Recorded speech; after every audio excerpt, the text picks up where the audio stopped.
Hello, I am Luke. Welcome to my channel. Today I am doing part 2 of my iMac G3 Flyback replacement. So, recapping what happened last time. Actually, first of all, this iMac here, that's the one. The flyback in that is starting to fail. It regularly turns off. It was making the sort of arcing sound for a little while. That seems to have settled down, which is something I do find sometimes the more you run them, the more they settle down. But it is definitely having problems still, and will very regularly just turn off. So what we did in part 1 is this is the original high voltage analog board that was attached to that in that iMac. It's got a different one in there that I swapped out previously, and we've changed this flyback over. So today's video, I'm going to dismantle that iMac and put this in and test it out. One thing I've actually remembered as well when I was doing this the other day, or when I was looking at this, I actually need to reattach a connector here. So this, what is this? P7, I think it is. Yeah, P702 connector, which goes to the neck board on the CRT.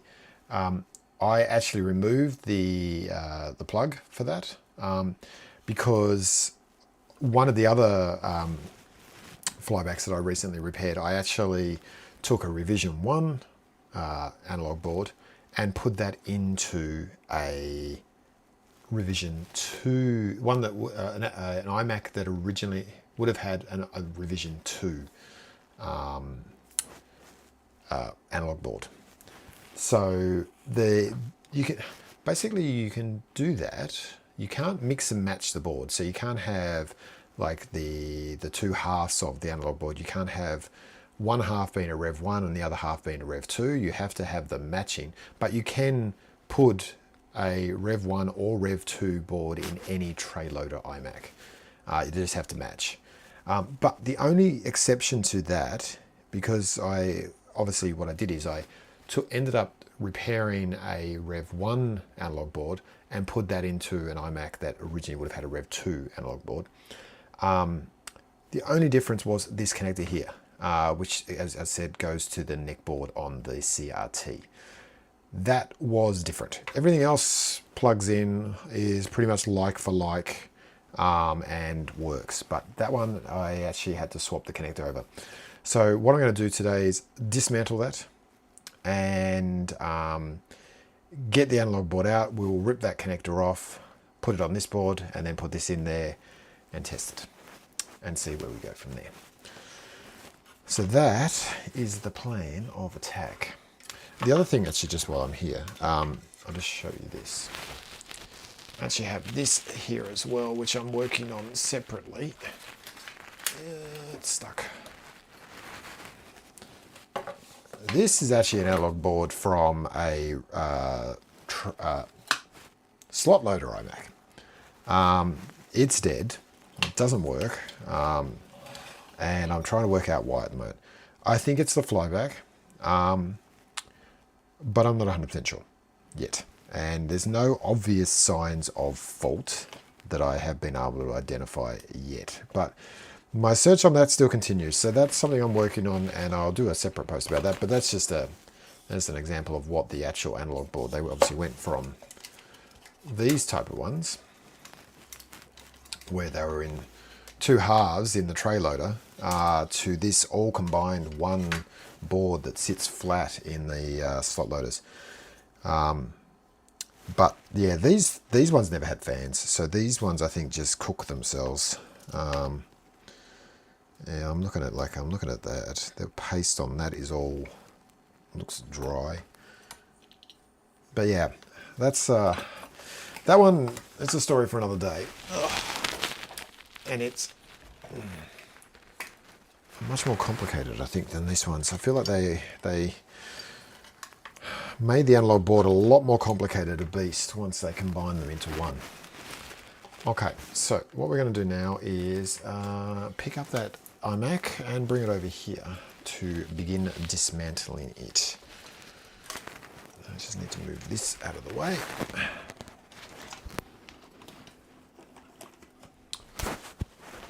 And we will shut this down.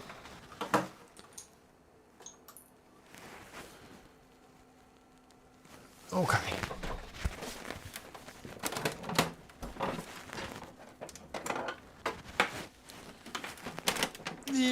Heavy, heavy, heavy, heavy. Oh. Here we go. One green iMac. So as I said, originally when I bought this one, it definitely had analog board problems. The display was flicking, and it would turn off basically. So that's what I had, a spare analog board that I swapped out from another. It was actually from a purple or grape iMac, I swapped that out, and that one actually had similar things, like it was regularly it was flicking. I found, as I said, it ran it for a while and it settled down, and then it was actually really reliable. Like I ran this as a test for days to make sure it was stable, but then the problem came back. So that's why we're going to change the high voltage side of this board over here today. Now, let me try and make this camera somewhat better. I think we need to go a bit further out. Oh, way too far. And way too far in. And way too much on me. Alright, let's just...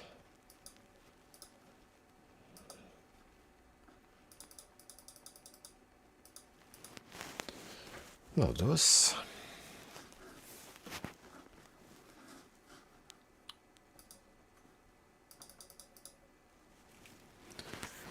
Okay, so opening this beast up. I should have, before I put that down, put this down so I don't scratch the surface of the display.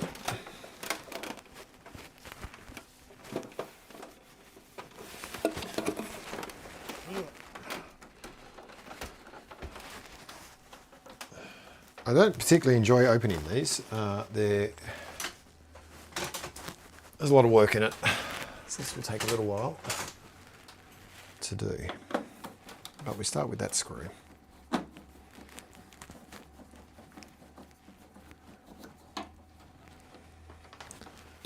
And then back in the olden days, these were supposed to just lift straight up. Oh, and there we go, it's just released. And come out. But as they've gotten older, they've gotten a lot stiffer. So it's not the easiest thing. Definitely, if you've ever got one of these that's never been opened, that will be a fun job trying to get that case off. Have to often get like a spudger or something like that in there and try and finagle it out. So that's the VGA cable for it. I'll just unplug that. That one's the power cable. And then this is the one that does all of the speakers, power button, the headphone jack, all that sort of stuff is controlled by that.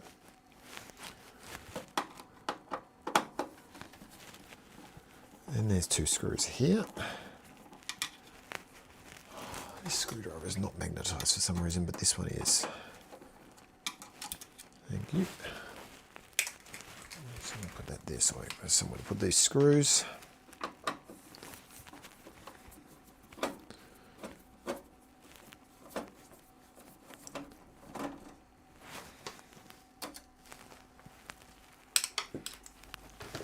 Okay, that should be enough to remove.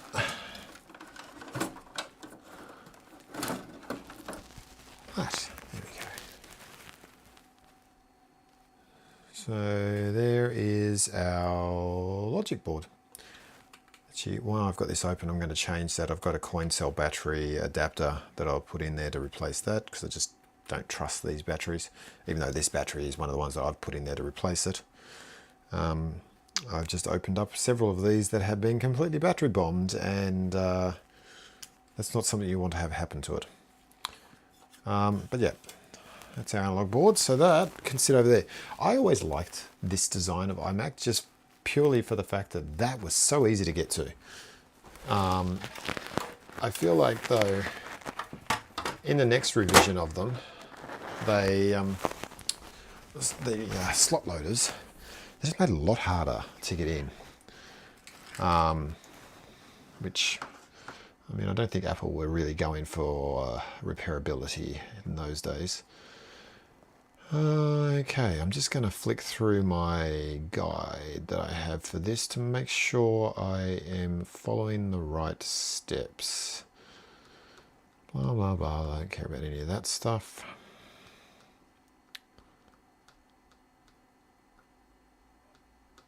So I don't do this often enough to be able to memorize it off the top of my head. I've actually replaced this fan in the past, so that put a nice quiet new fan in there so it sounds quiet. It's a good upgrade to give one of these. These fans were only in the tray loaders, but over time and age, they just got quite noisy. So I picked up these fans off AliExpress, and now nice and quiet. Okay. I need to remove the bottom housing.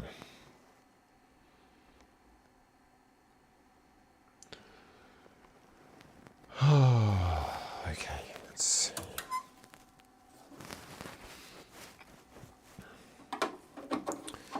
Let's start with that one.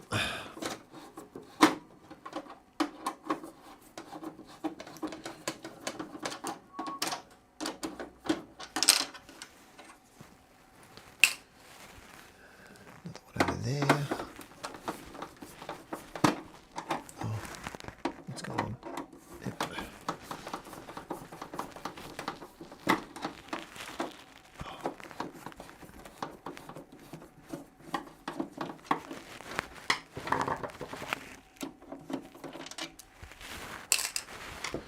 So it's two top ones, then we've got the one that's in here is difficult to get to. Not a big fan of taking this flap off, just because I'm always kind of worried that the plastic's going to break on it. So I have found that with this screwdriver I can just sort of open it like that and get this screw out without having to remove the flap.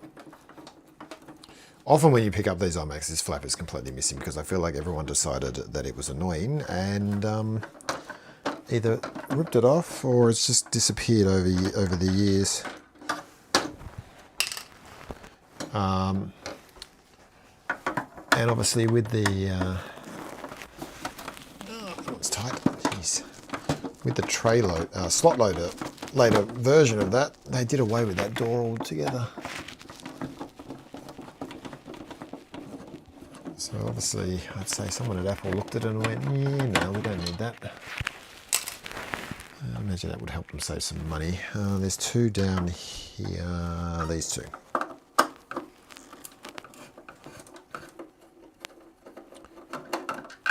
Okay, I like the screwdriver better, it's magnetised.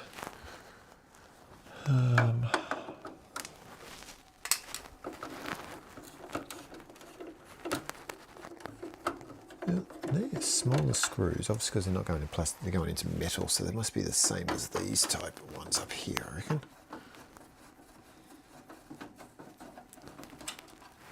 Are they? Yep, exactly the same screws. That is a good thing to note for later when we have to put this back together.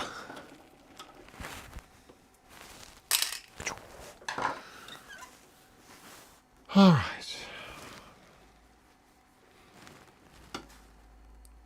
And now it should just be a case of press down on the tab and pull from the bottom. There we go. Press down there and pull from the bottom. Just put this over on the edge of the table.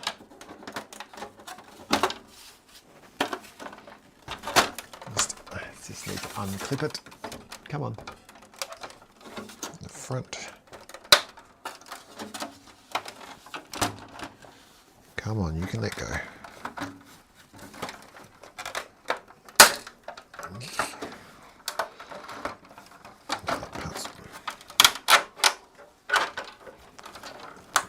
One half of it's let go, the other half is not. There we go.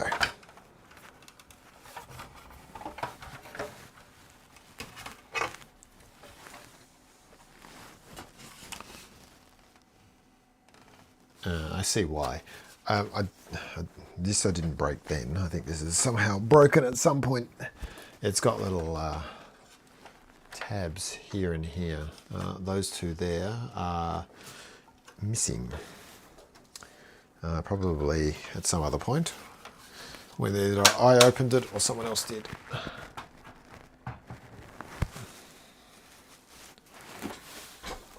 The good news about these ones as well is the plastics on the inner bezel on them aren't as brittle as the tray loaders.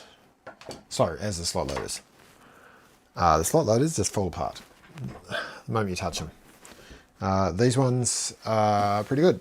The last time I had this one apart, I actually replaced the this inner bezel here.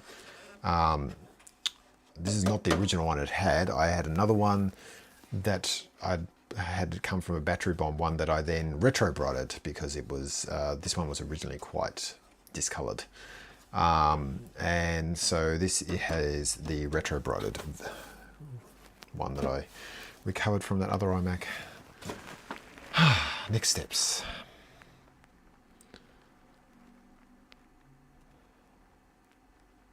Yep, I've removed that.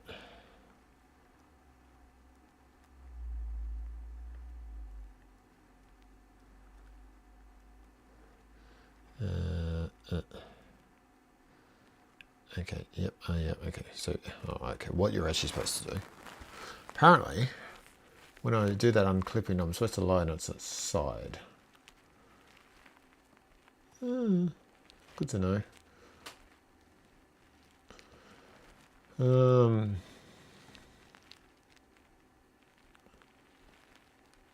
Okay, I think we need to get into the front top part now. So, this is now where we get to the dangerous bit.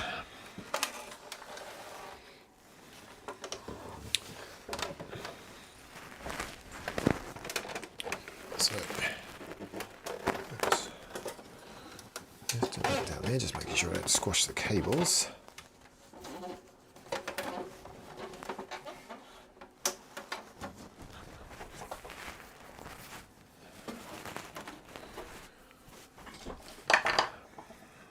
Release these two screws. Now this is the least fun part of this whole process.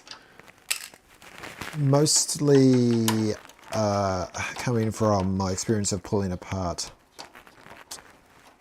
slot loader iMacs. I hate getting this thing to unclip. And as I said before, those other slot loader ones, they just fall apart. And this I've had open before, so it should be okay. All right, so what they're saying, with the CRT facing you, use a plastic tool to push the tabs on the left side and then the right side to release the front bezel. So what I've generally found,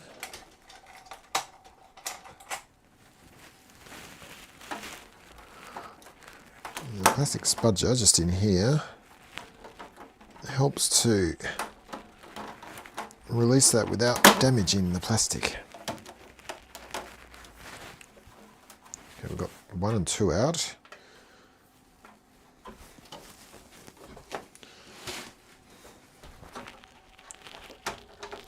There we go, those two are out. That one's out there. And we just need to do this one. Yep, there we go. And then just gently find the angle where that's going to release. There it is. And there we go. Moves. Again, easier when it's been pulled apart than if it hasn't been pulled apart forever. If it hasn't been pulled apart, that will be a fun job because you're dealing with 30 years of that being very attached.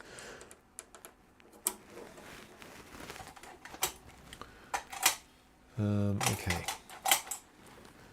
Now let's rip this out and take out that one. There you go. Sticky doohickeys. And unscrew this.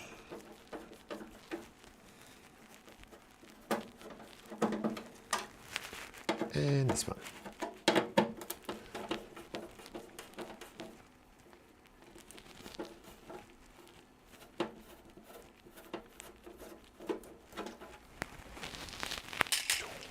All right. Looking at the guide, front end bezel. Yep, as I said, this is originally a front bezel from a Blueberry iMac that, as I retro-brighted to give it a good cleanup and make it more back to original color. And yeah, look good. All right. Now, memory. This is where we now need to do some clipping. Yep, so we undo those screws and then tap holes on it and remove the top rear housing, holding the housing near the bottom and pull the housing up to unhook the tabs from the tab holes. So that like that and like, oh, there we go, that's that. And then that should release. And there goes our lime green.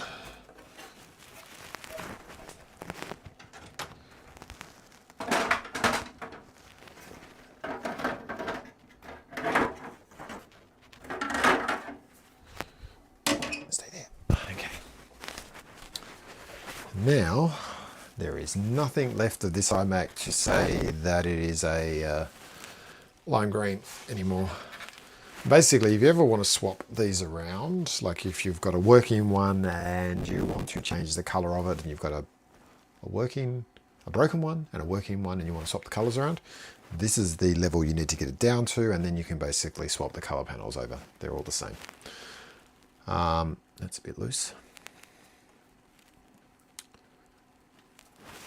All right. Now, this is where things are now slightly dangerous because we've got the high voltage side well and truly open. As you can see, if I turn this around like that,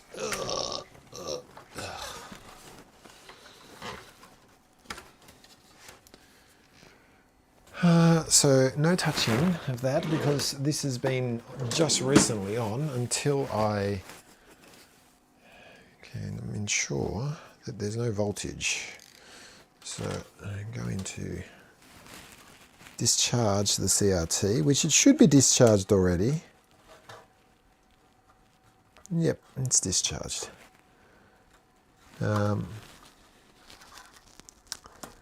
But you never quite know, particularly if you're opening up a new computer for the first time that you've never pulled apart.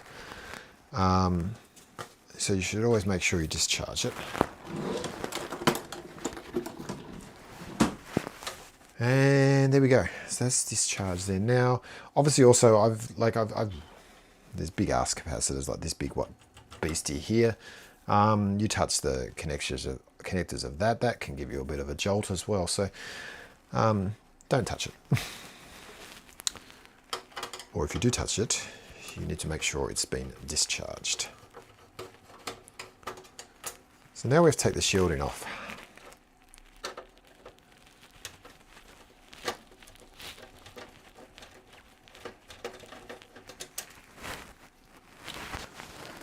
Put these ones in a different container so I don't lose them. So there's 2 screws there that hold that on, and then there's 2 on either side, and 2 there. So there's 4 on either side actually.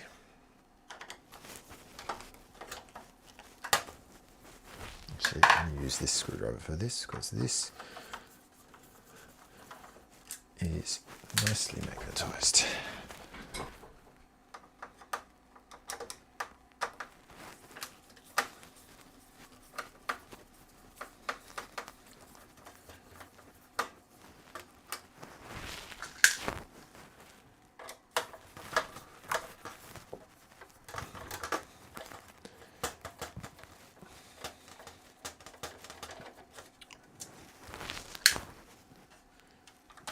What I do need to try and work out at some point is how to retreat this. I feel like I could just probably sand this back and paint it.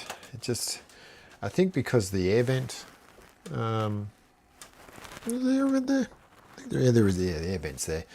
So I think that's just a lot more exposed to the elements of outside air. So it just gets a little bit, like it's got little tiny patches of rust on it. It's nothing too bad. Not particularly fussed about it, but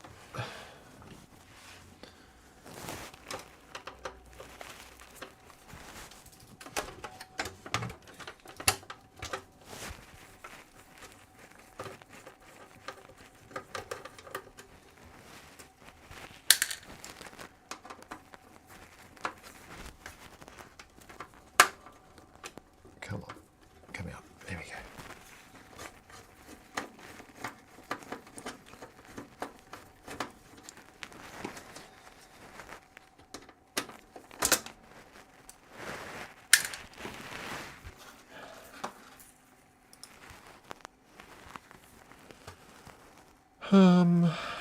Two more there. This should get us into the, be able to get the analog board out, or the high voltage side of the analog board out is what we need to get this one out. Fully dismantling these is not a fun job.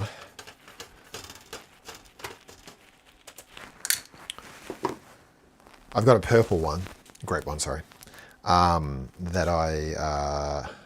that the one I was talking about earlier, where I swapped the revisions of the analog boards around, and that one I've completely had to pull, like, gut down, because I actually replaced the bottom chassis because it, what was wrong with that? There was something wrong with it. Ah, it had been battery bombed, that's right. And so I had another battery bombed one that I had cleaned up, repaired, treated it for rust, and fixed it all up. So I ended up having to take this whole base off. So you have to completely dismantle the whole thing. CRT has to come completely out. It's just, it's all doable, but it's a journey of lots of work. Okay, so there we go, fully exposed. Now again, this, you need to make sure you have discharged everything. These, as I said before, these capacitors here can still hold power even though they have been off for a little while. So generally not a good idea to touch things on the exposed side of the boards. And if you are going to touch things, just make sure you know what you're doing. All right. I just need, so I can actually see what I'm doing, I need this to be this way. Ugh. All right, so what holds this in? 3 screws, 1, 2, 3, and then a whole bunch of cables. So this is the side we need to get out. This connector up here, which goes to the neck board, which I've just unplugged there, that is what I need to remove and put back on the other board. I feel like I'm moving this problem further and further along the line. Obviously, I swapped it over so that I could actually do that Rev 1 versus Rev 2 swap. But now I need to, obviously, if I take this one off this, and when I eventually repair this board and put a new flyback on this, if I then put this back in a computer, I'm going to have to get a new connector. I actually might look for a different connector that I can just replace this one. It's basically 2 wires, so it's nothing particularly fancy. So I just need to get like some sort of surface mount thing that I can replace it with that's similar. When I can get this out of here, I will show you exactly what we're talking about. So now we just unplug that one.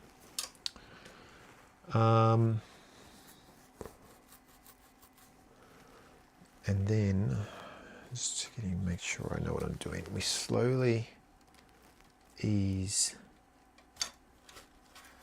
that off. There we go. Because like the one that I've repaired, that is all comes with the unit. And now we just have to remove these screws and do quite a bit of finagling to detach the cables.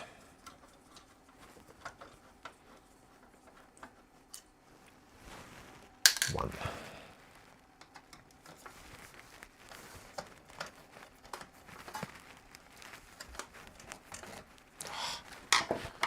Screws being difficult. Why are you being difficult? There, come on. There we go.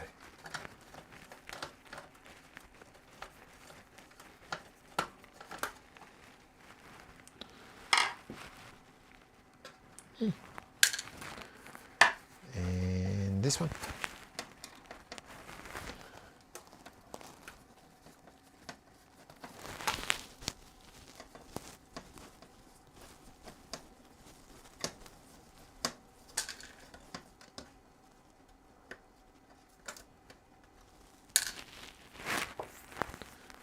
Okay, that should be enough for me now to just ease this out like that. And then you can ease it on its side. And then there's a clip down here that I just need to do to allow these cables to just come out.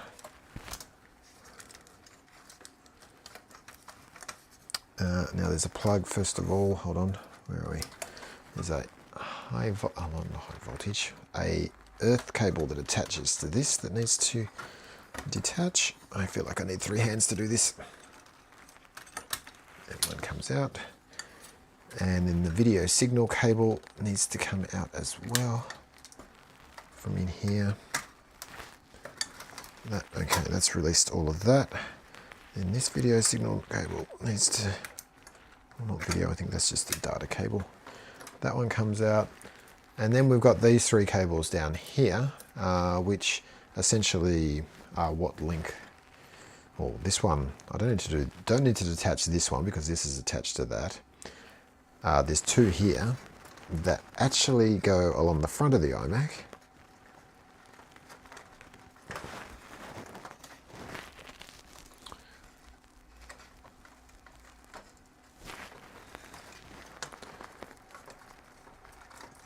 Come on, come out. 1, 2. Yeah, they go along the front and are what connects it to this other half. And then there's this one there. There we have it. It is detached.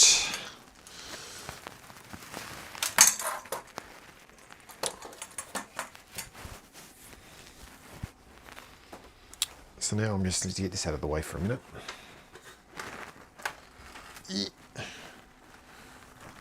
Popping down on the floor, out of the way.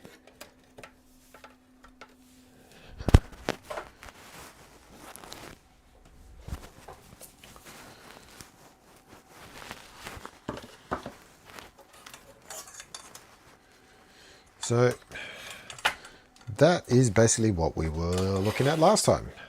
And this still has the original flyback on it. What was it? The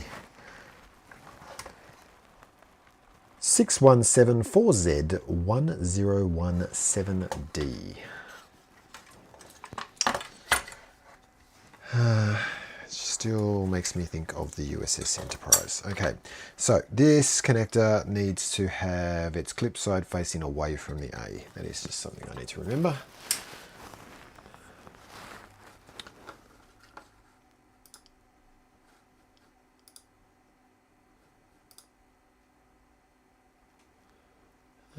Okay.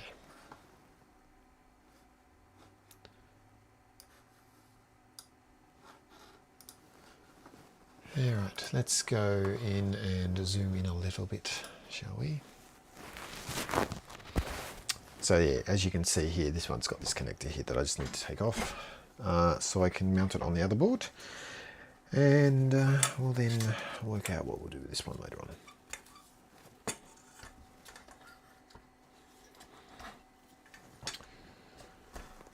Assuming this all works, I should be able to then do a repair job on this one at some point soon.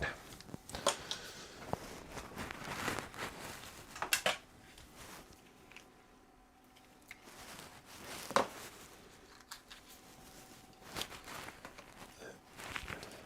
need some glasses for a second so I can actually see what I'm doing, and bring in my air extraction.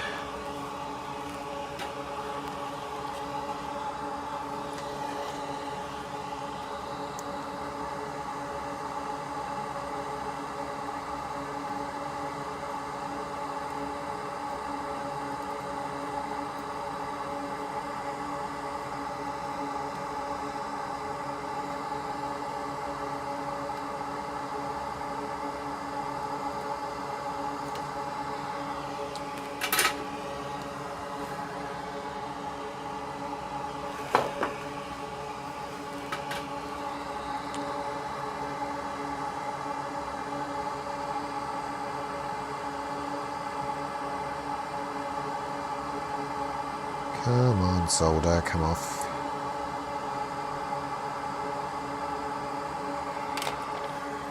Okay.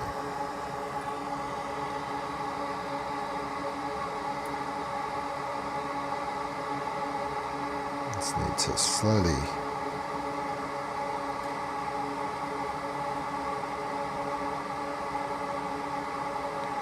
there we go. Removed. No damage. That's what we want.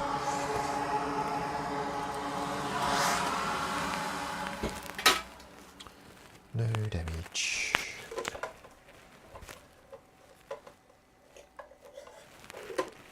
Yeah, we'll just get that flux off there. Can I get any alcohol in it? Okay.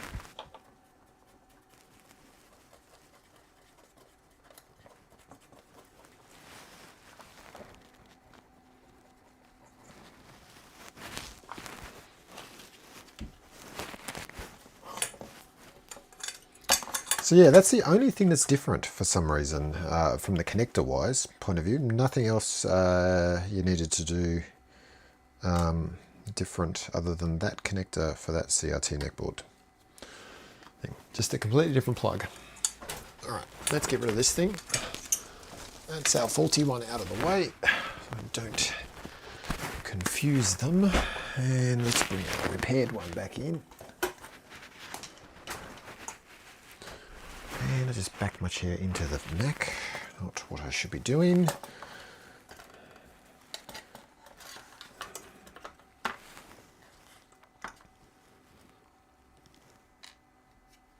Oh, interesting. Was that the same?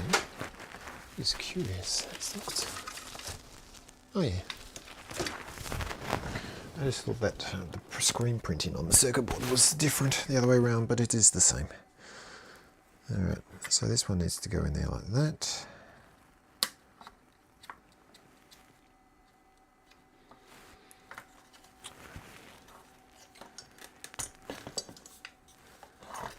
And we just need to solder that now.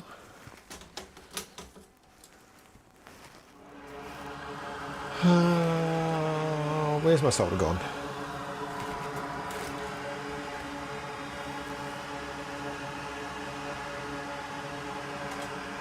Got some nice fine solder that's good for this.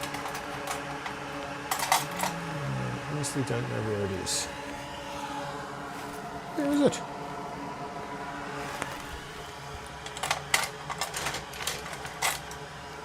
Oh, there it is. It's fallen down.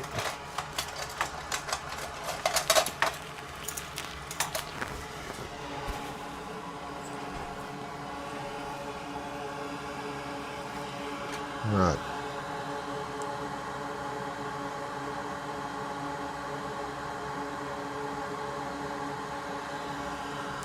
One.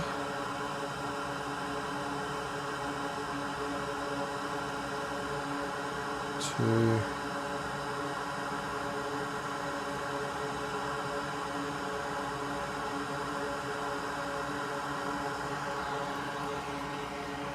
And three.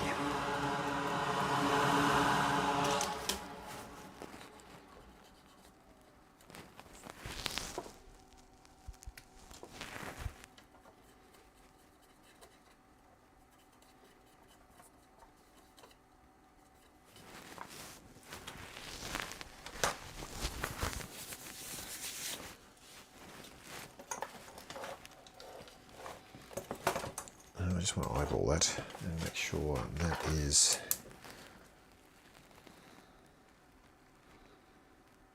all good.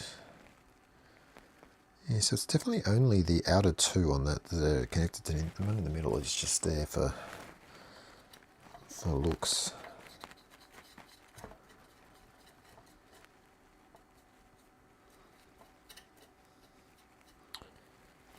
Did I say P1702 before? This is the P702. Okay, maybe I actually did say that. Okay. So as you recall for last time, this is the flyback that we put on here, the new one. Slightly different revision flyback, but apparently 100% compatible. So this is the 617-4Z1003G.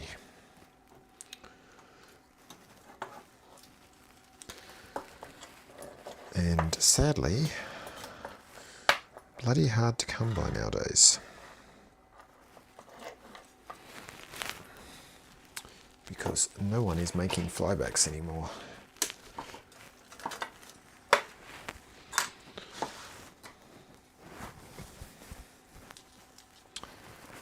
The place I got this from is it's basically new old stock.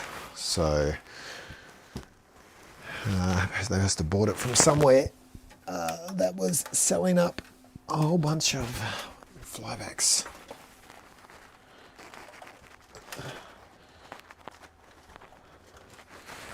So I'm glad they're still doing that, because it means we can give these old Macs some life again after the deaths of their flybacks. Alright, so the act of putting this back in is pretty much just the reverse of everything we just did.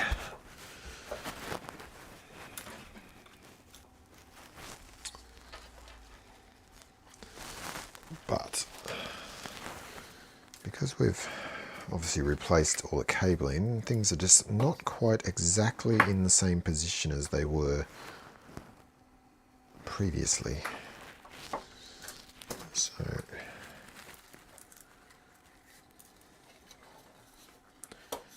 what I generally do is start with these ones down here. That's interesting. Why did I have that? Oh, did I not do? Oh, so I didn't need to detach that one.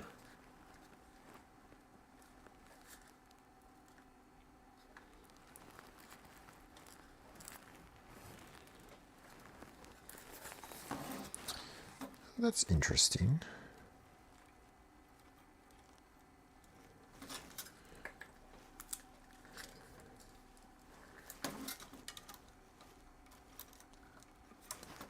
Oh, I see why. Okay, no, okay. This is because I've pulled it out of another board. It's actually got the whole, I just realized this cable, I didn't have this before on this one. That is actually from the other iMac. Because that's the one thing that was, obviously, like I said, there's not a lot of difference between the Rev 1 and the Rev 2, but obviously some of this cabling is different.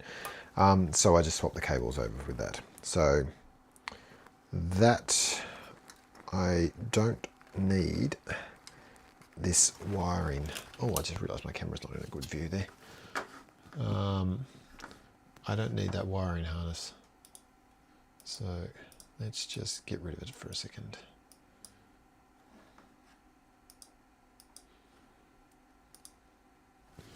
So yeah, this VGA cable doesn't need to be in here because I've already got the existing one from the iMac. There we go. That can sit up there with that one.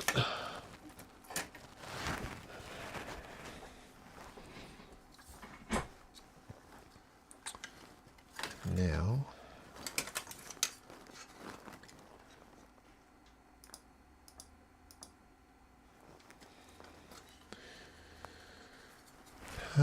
start with these two over here. Basically, the way I generally do this is, actually I'm going to start with this one. Plug these in and then you lever the whole thing up. Because you obviously don't want to put too much stress on these cables. Plug us in there like that. Alright, so the three bottom cables on this are now all in. So that means I can now move that out of the way.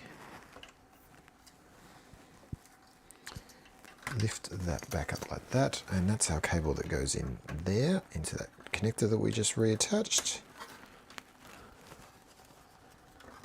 And he just all slides in like that. Why are we looking crooked? What's going on here?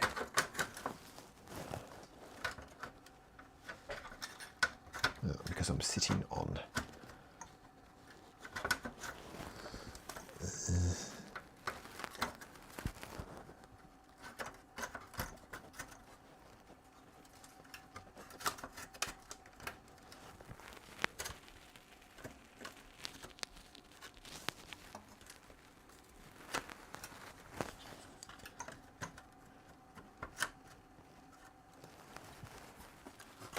What's going on here?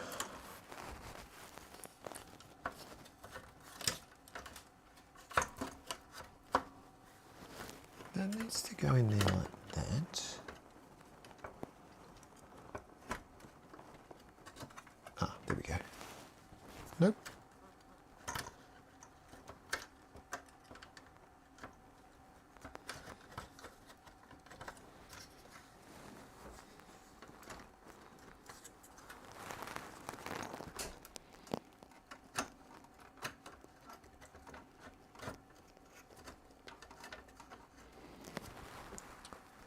Okay. I'm just trying to work out what is going on here. I feel like it's not lining up properly, and I don't know why.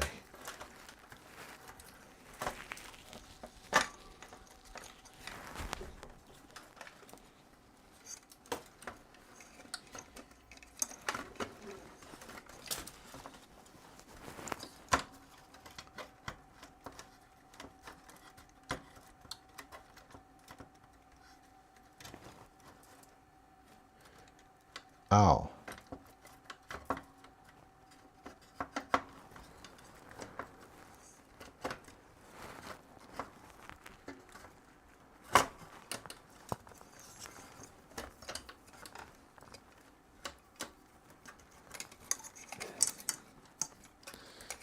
Need that cable.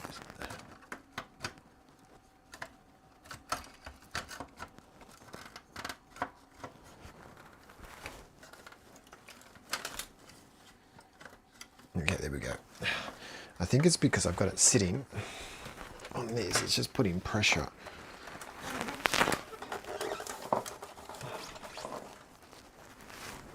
was putting pressure on that, and it was just making it slightly out of whack. So, truth be told, this is a much better way of doing it.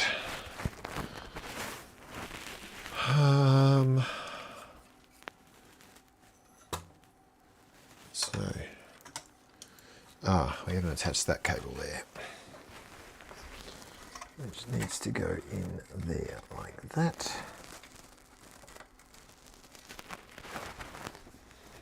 And I detached my little cable from the neck board. That needs to go back in as well.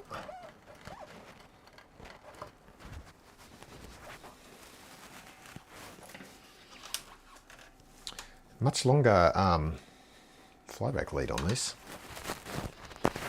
than the original. So what we're going to do is we're going to just put all the screws of this back in, and then we'll attach the neck board and give it a test before I do any more putting back together.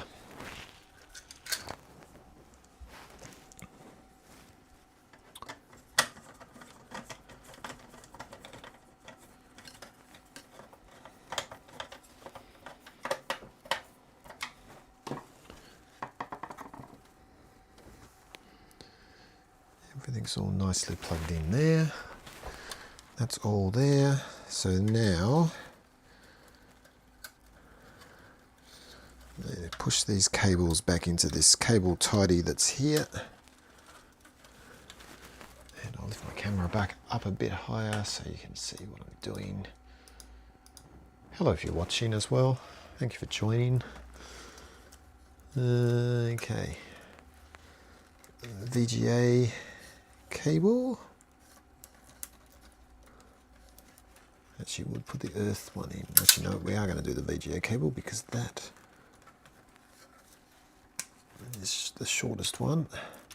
Then the earth one, and then this beastie.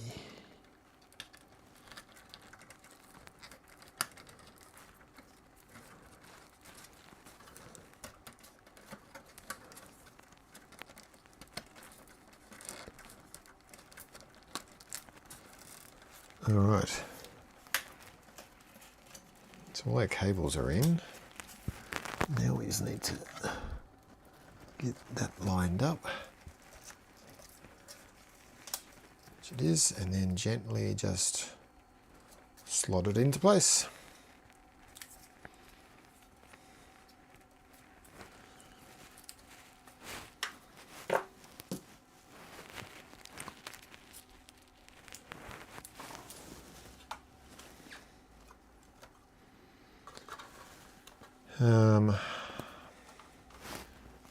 I've got some dielectric grease here. It's good to put on the suction cap for the anode here. Just helps it stay nice and firmly attached. And is what they basically did in the factory. That's why when you pull these off, they're always feeling a bit greasy. You don't need a lot, just a light coating all the way around. Like that.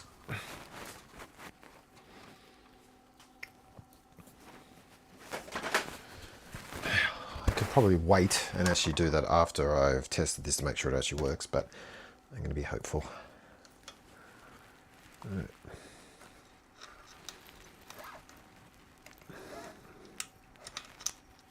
Nice and clipped in there.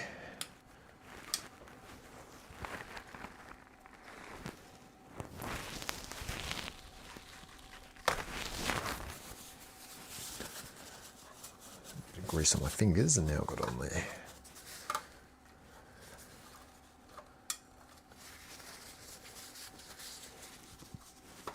All right. Now, I need to test this. The moment of truth has arrived.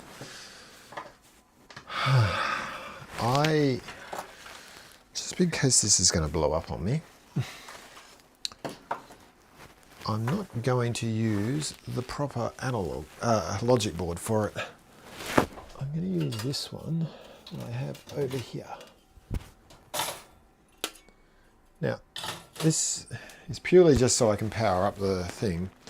Just make sure it works before I put the proper logic board in. This is a G3. That's in a lot worse shape. As you can see, this has been battery bombed, this one, so lots of damage down in the tray there. I'm actually going to try and sand this one back and repair it. And it's got a board in it that has also had a battery that's exploded. Not that this isn't actually the board from this case, but the one that this case was in, this was completely destroyed. But this one actually does power the Mac on. It will chime. Just never starts the video. So it's not a really full test for what we're doing here today, because we obviously need to be able to have the high voltage kick in. But it will at least allow to make sure the Mac is actually going to start up.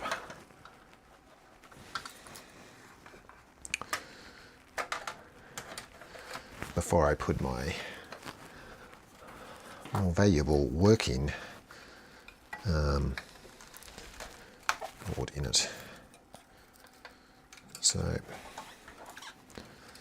basically the reverse of everything we did there. We don't actually need to attach this VGA cable because, as I said, this beastie, I'm going to try and repair it actually at some point to see whether I can actually fix the damage that's done and why the video signal won't start. But obviously something for another day. That will be a fun challenge. I'm going to plug the keyboard in.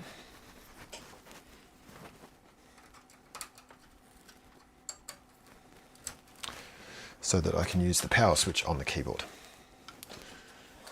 Now I'm actually going to turn it on like this.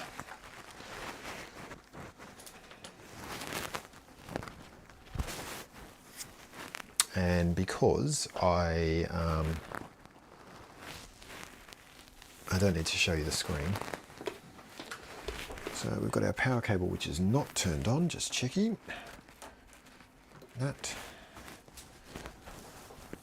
All right. So in theory,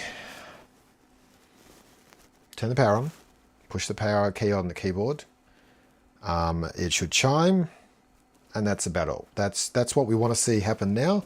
It won't start the high voltage up because, as I said, the analog board is not sending, sorry, the logic board is not sending out a video signal.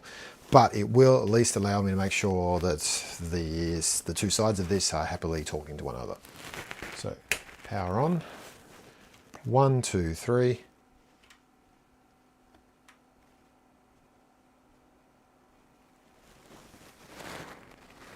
Well, the fan turned on.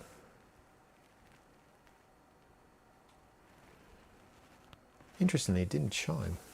I thought this one chimed. Maybe I'm wrong. But the power is on, the light is on, and the fan is spinning.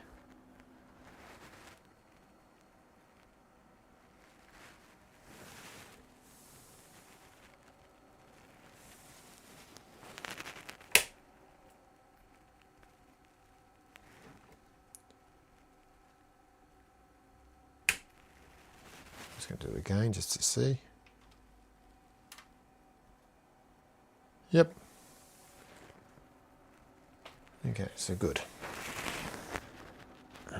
We're halfway there. I could have sworn that board chimed the last time I tested that.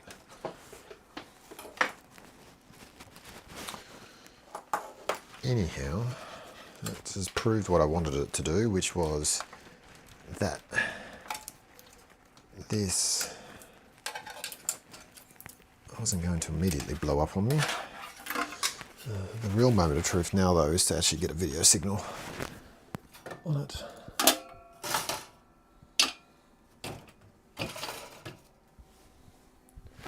Get that out of the way.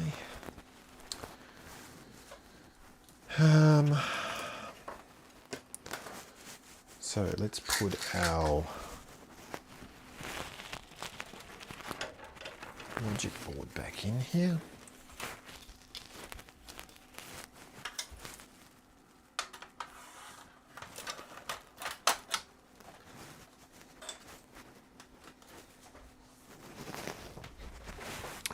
And this is our good one.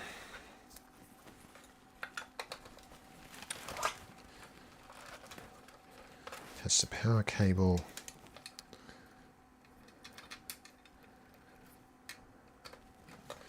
Attach that cable and attach our VGA cable. I'm just going to also put one screw in here just to hold that in place.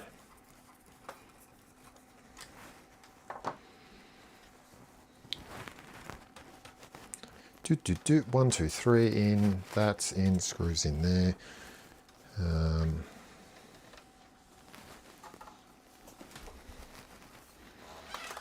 Okay.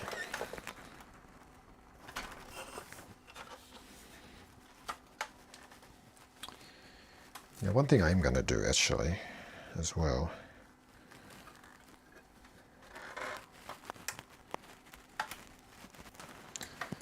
is you've got the, oh, you can't see. Oh, you can if you look in this little preview. You've got the focus and the screen little things here. I'm just going to turn them down. Because focus obviously, well, I'll need to adjust them. It's new, see, a new flyback, they're going to need to be adjusted, so I generally just turn them down as low as they go for the first time I'm going to turn it on. USB on this side, isn't it? Somewhere. Yeah, there it is. Okay.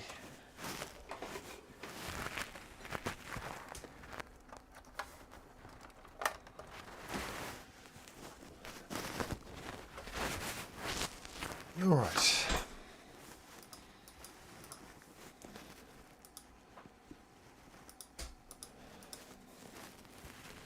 So this is now our next moment of truth. Let's see whether this flyback works. All right, 1, 2, 3. All right, we have a chime. Light is on. Oh, high voltage just kicked in. CRT just fired up. That's a good sign.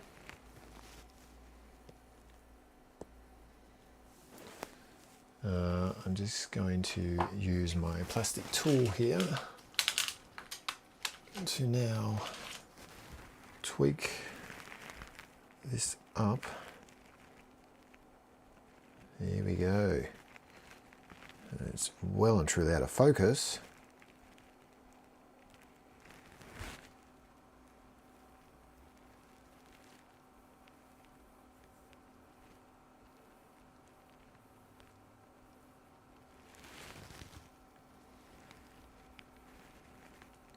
Oh, what is interesting though is that focus doesn't give you a lot of sharpness.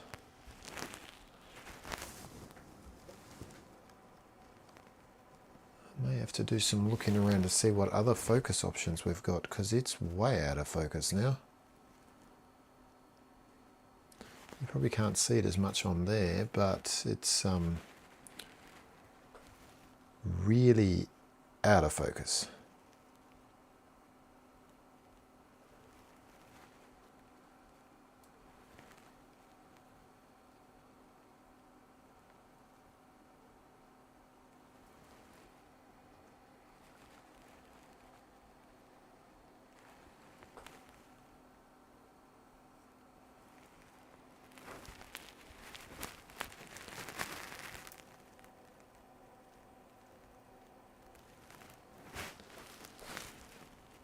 That's interesting.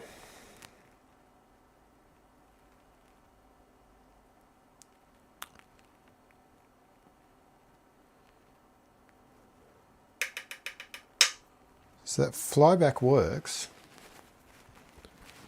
but I wonder if the spec of it is different from a focus point of view.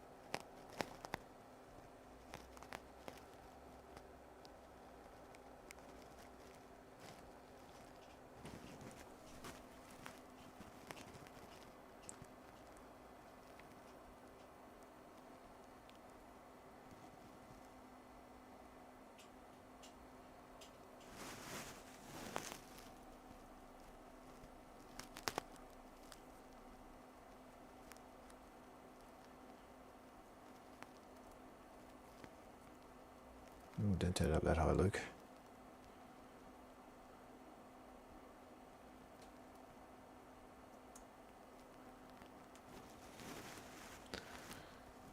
I may have to do some reading up on that to see what other things I can do to adjust this.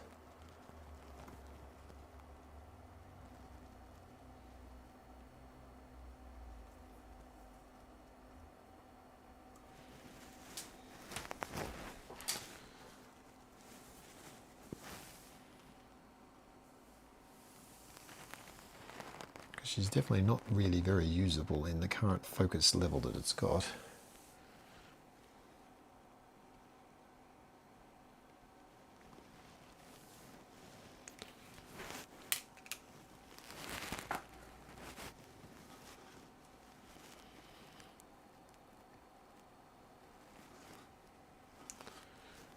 I'm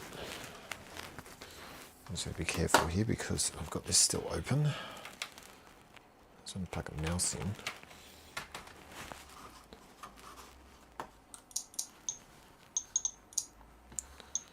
I can't remember if there is any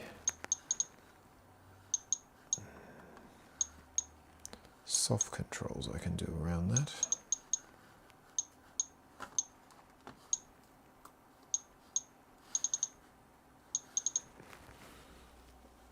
Memory.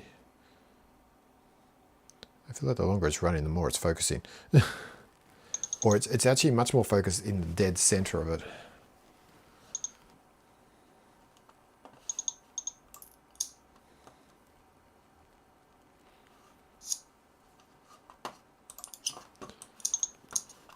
Where's the monitor's control panel? General controls, memory.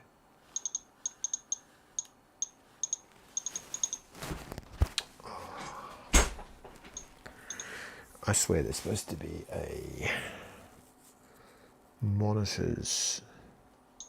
Oh, monitors and sound. I'm just blind. There we go. So yeah, this allows me to adjust the brightness. So do that. We can adjust the contrast.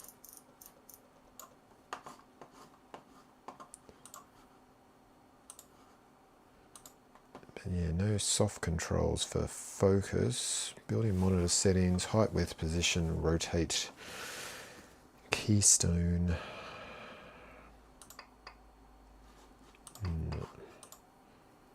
Color. I'm just going to bump the resolution up and see what that does. Oh, it causes a flickery. Lower resolution. Easier to read at the lower resolution, that's for sure. Even with the fuzziness.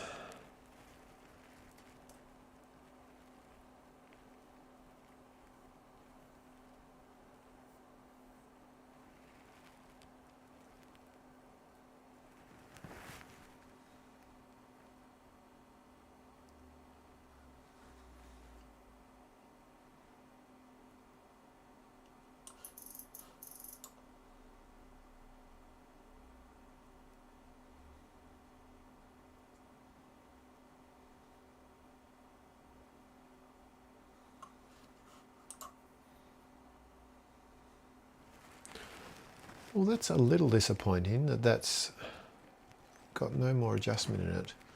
Only really turns, you can't even do a full 360-degree turn on it. It's basically,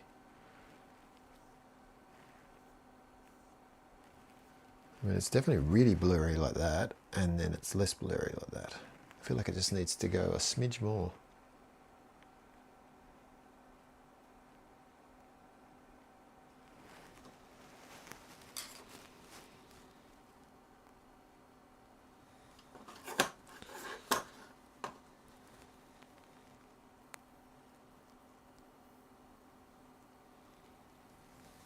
All right, for the screensavers. I'll be back in one moment. I'm just going to leave that running to test some more.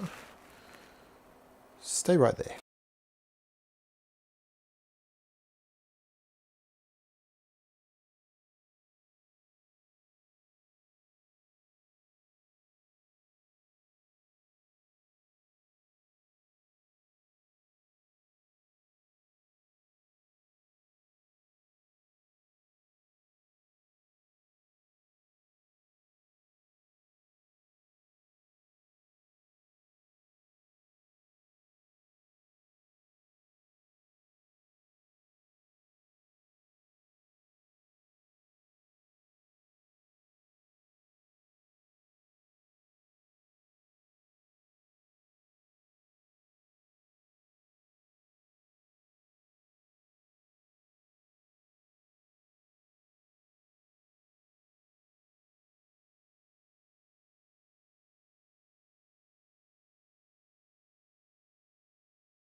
And we're back.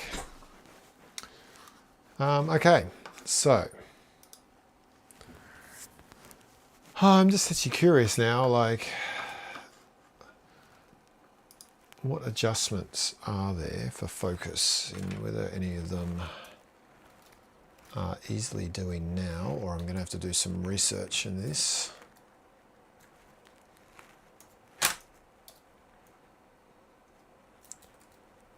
So I was thinking that this could be a, oh, there's 12 matches for the word focus. Let's have a look. Yep, that's the adjustment. Let me see if I can add this to this view so I can show you what I'm looking at. We want to go and add a image.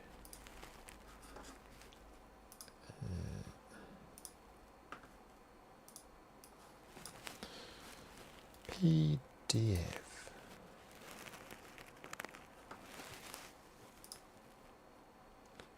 Oh, that's exciting.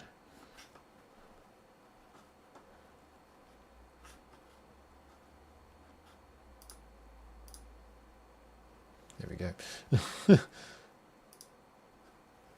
And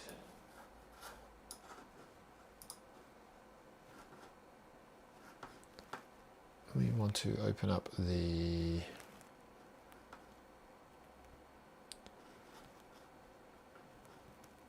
this guide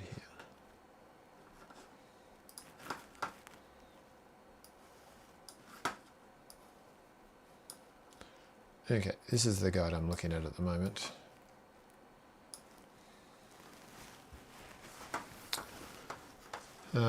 Which is the official service manual. So we've got 12 matches for focus. We've got the focus that we were just adjusting, which is this one here.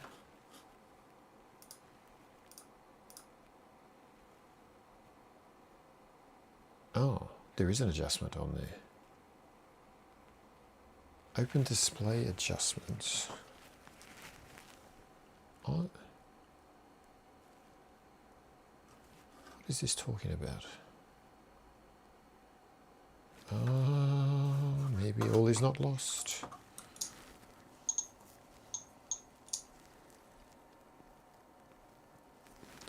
Power on the computer. Open the display adjustment utility and select focus from the pattern menu. I feel like I need the display adjustment utility.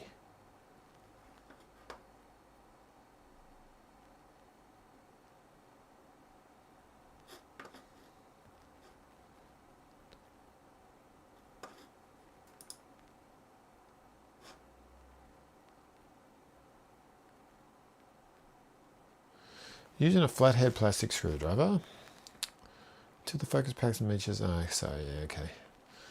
That's all they say about that. That's not that helpful then.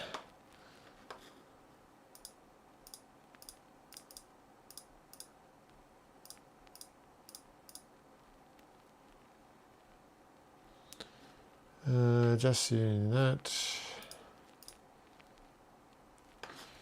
Yeah, there are only sources of the word focus in here.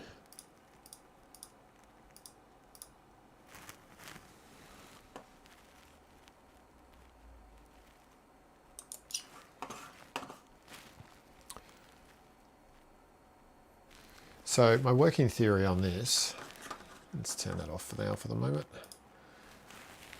is that there's something different obviously with that different flyback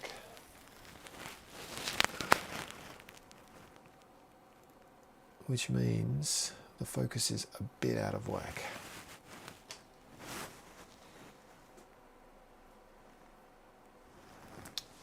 I'm actually curious, where's the original one?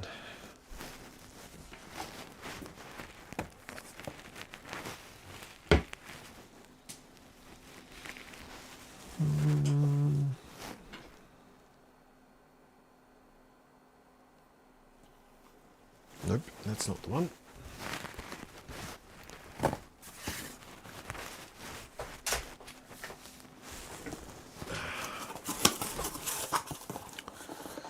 The original one that I pulled off it, I'm just curious how much of an adjustment it had on it.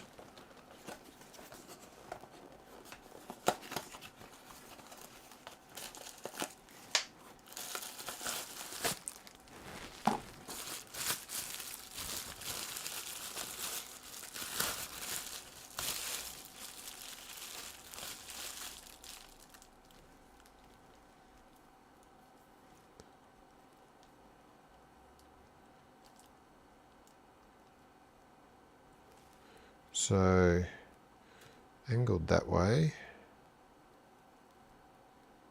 basically exactly the same. I'm going to have to do some reading. Yeah, it's got exactly the same turning circle.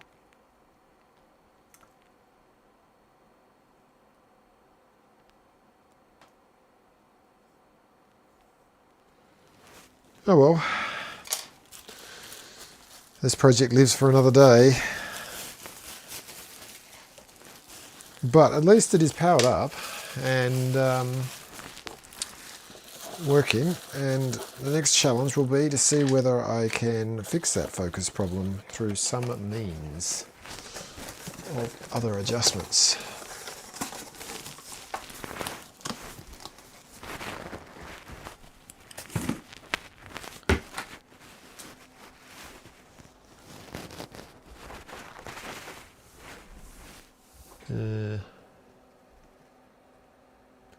So yeah, we'll see.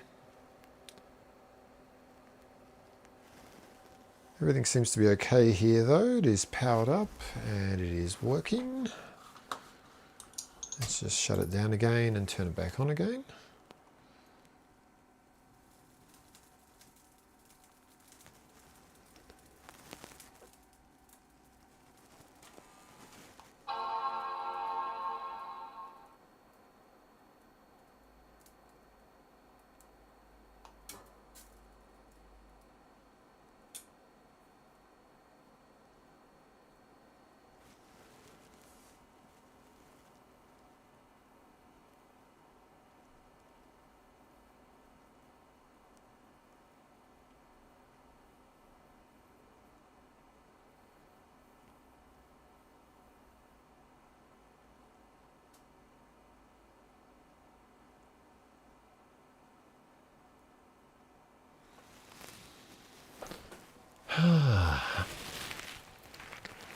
Interesting.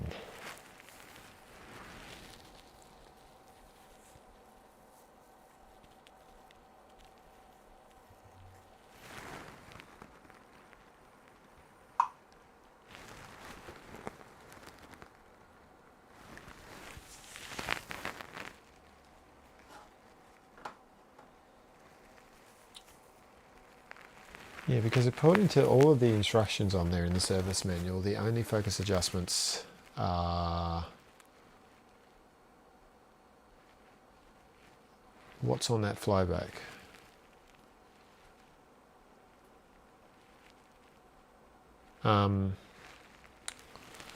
But I will do some looking around and research that and see whether there are other tweaks that can be made to do focus adjustments somewhere else. But for now, that's working and hasn't blown up yet. So, not exactly perfect yet, but that's the next attempt now will be to try and get that to focus up a bit. I'm not going to put it back together right at the moment, just because I want to make sure that I can try and fix this problem before I actually put the whole thing back together again, and then need to pull it apart again. So that will do for the today's video, I think. And we'll wander off, and I will go and do some research into what we can do about the focus on this. But looks like it's going to be. I want to also now essentially let this board run for hours and see whether we have the whole faulting problem that it was having before, where it would turn off. Hopefully we don't, and that will show that that was definitely the flyback that was failing on that other board. But for today, this will do. So thanks for watching. Hope you enjoyed what we've done here today. As I said, not 100% fixed yet, but that is the next challenge that we can try and sort out with this. So thanks for watching, and yeah, feel free to leave comments and let me know what you think. Any suggestions on this would be much appreciated. If you have any suggestions on how else to tweak the focus on the CRT here. And yeah, thanks for watching. I will talk to you soon. See you later. Bye. Oh, helps if I actually do the right mouse. That is the mouse for the iMac. I can definitely not stop the video stream using that one. All right, now we're going. See you later. Thank you very much.